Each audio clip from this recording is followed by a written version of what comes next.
Europe 1.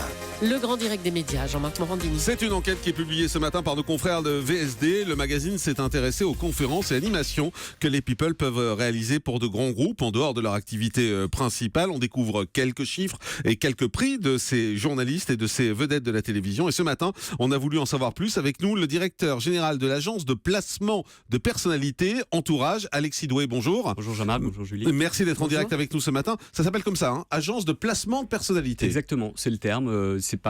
On fait pas du celebrity marketing parce que ça c'est plutôt la pub. Donc placement de personnalité, c'est le terme qu'on trouve en France, en Angleterre, enfin dans les pays anglo-saxons on va dire speaker.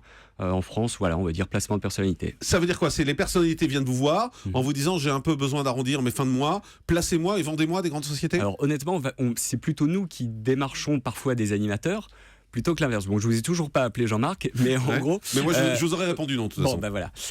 Parce qu'on m'a déjà appelé pour ça, j'ai déjà répondu non plusieurs fois. Voilà. Donc, c'est plutôt des entreprises qui viennent nous chercher pour accueillir au cours d'événements des personnalités. Mais les personnalités nous sollicitent peu. Alors, ça dépend. Parfois, en fonction de l'actualité. Certaines personnes, parce qu'ils ont un petit peu moins de présence dans les médias. Quels sont les derniers que vous avez rentrés dans votre catalogue? Parce qu'il y a une espèce de catalogue quand même. Oui. Enfin, le catalogue, on vend de l'humain. Donc le mot catalogue, on veut pas les placer comme des produits.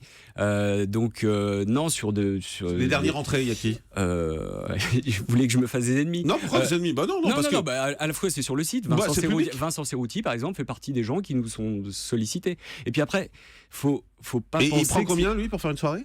Je sais pas, on n'a pas encore commencé avec lui. D'accord. Et vous allez lui proposer combien? En gros, je vous donne les tarifs, c'est ce que vous attendez. Si vous voulez quelqu'un de notoriété moindre, un journaliste qu'on voit sur la TNT, sur les chaînes spécialisées, ça va être entre 2500 et 5000 euros. Pour faire une soirée. Pour faire une soirée. Parfois, c'est souvent une journée de convention, ou une journée d'événement. Alors, entre 5 et 10 pour une personnalité déjà un petit peu plus familière, et puis entre 10 et 15 si on veut des stars un petit peu d'envergure nationale. Alors, dans votre catalogue, on va le dire, parce que c'est public encore une fois, hein, oui, donc dans votre catalogue, il y a Denis Brognard, Stéphane Rothenberg, Philippe Etchebest, Norbert Tarrer, Stéphane Bern, Benjamin Castaldi, Sandrine Quétier, Annie Lemoine, Frédéric Tadei, Céline Géraud, Églantine Meillet. Oui. En fait, vous prenez tout le monde? Non, pas tout le monde. Il y en a que vous refusez? Oui. Vous avez refusé qui? Non, je sais pas, mais des fois, c'est des gens on sent qu'ils vont le faire pour un mauvais intérêt ou alors. De toute façon, ils font toujours que pour l'argent, c'est pas pour le plaisir. Oui, mais il y en a qui le font pour l'argent, mais bien. D'autres qui... D'accord. Vous savez, pour animer une journée de convention, quand vous avez 2000 personnes au Palais des Festivals à Cannes, où vous devez toute la journée passer... le travail un petit peu de Julie aussi, ou même de vous, d'interviewer le patron, ça demande quand même beaucoup de travail, de responsabilité.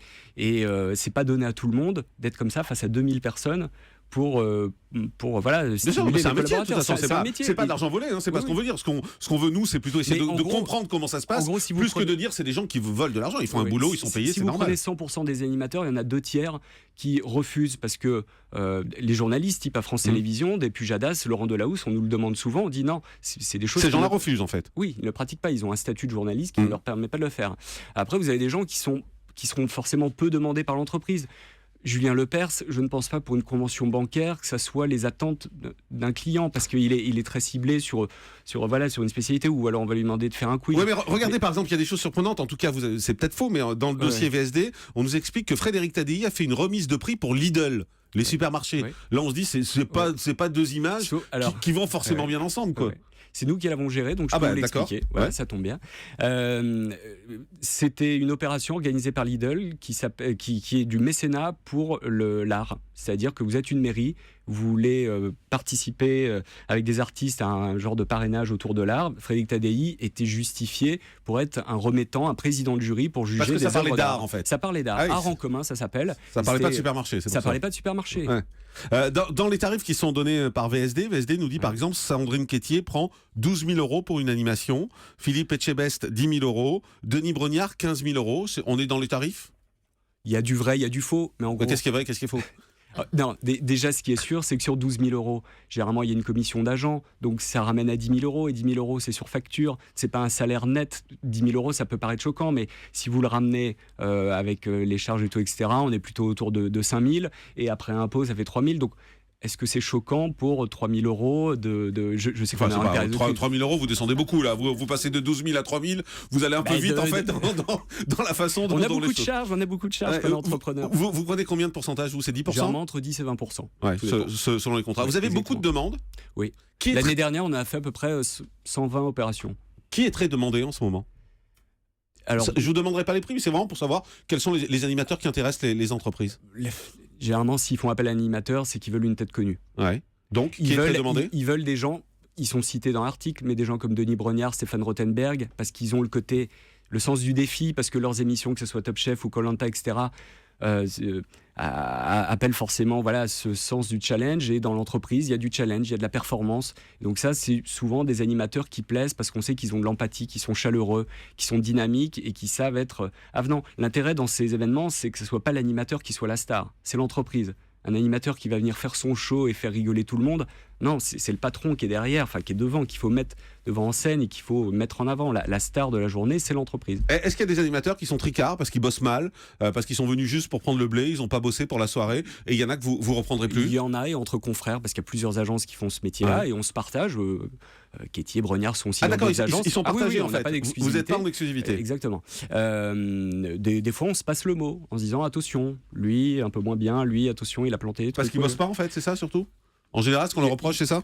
Parce qu'animer, ça va animer. Non, mais les gens d'envergure, ils vont en faire 2-3 dans l'année. C'est pas le quotidien d'un animateur.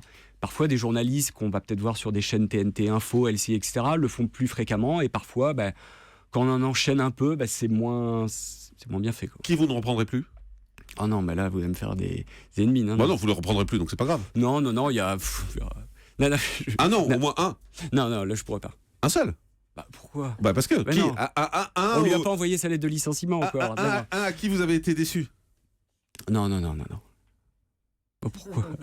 Non, ça va faire de la peine. Autant ne jamais le rappeler plutôt que de lui dire qu'il a pas été bon. Un seul? Non. Vous voulez pas? Un homme? Non, en plus j'ai un exemple de quelqu'un européen. Bon, bref. Donc, Julie, c'est pas vous, rassurez-moi. Non, c'est pas moi. Moi, je fais pas non plus. D'accord, on va chercher, je vous préviens, on va partir dans la rédaction. Allez, on va chercher. Vous avez des politiques aussi ou vous avez juste des people? Alors, on a déjà travaillé avec 2 anciens politiques, c'est même cité dans l'article, des gens comme Hubert Védrine, ancien ministre des Affaires étrangères, ou Michel Rocard. Les politiques actuelles sont vraiment peu demandées, c'est un faux débat. C'est vrai? Peu demandées. Mais quelle entreprise en France, une banque, voudrait quelqu'un comme Jean-François Copé, par exemple, ou Bruno Le Maire? Personne n'en veut. On n'a jamais, en 7 ans, Entourage existe depuis 2009, des politiques actuelles, on ne les a jamais demandées. Parce que sinon, ils vont dire que Jean-François Copé, c'est 20 000 euros la conférence. Oui, c'est 20 000 euros la conférence, mais je ne personne sais n'en pas veut. dans l'année. Mais vous voulez une tribune politique? Imaginez les collaborateurs d'une entreprise, une banque, qui se retrouvent à avoir Jean-François Copé qui vient leur donner son éclairage.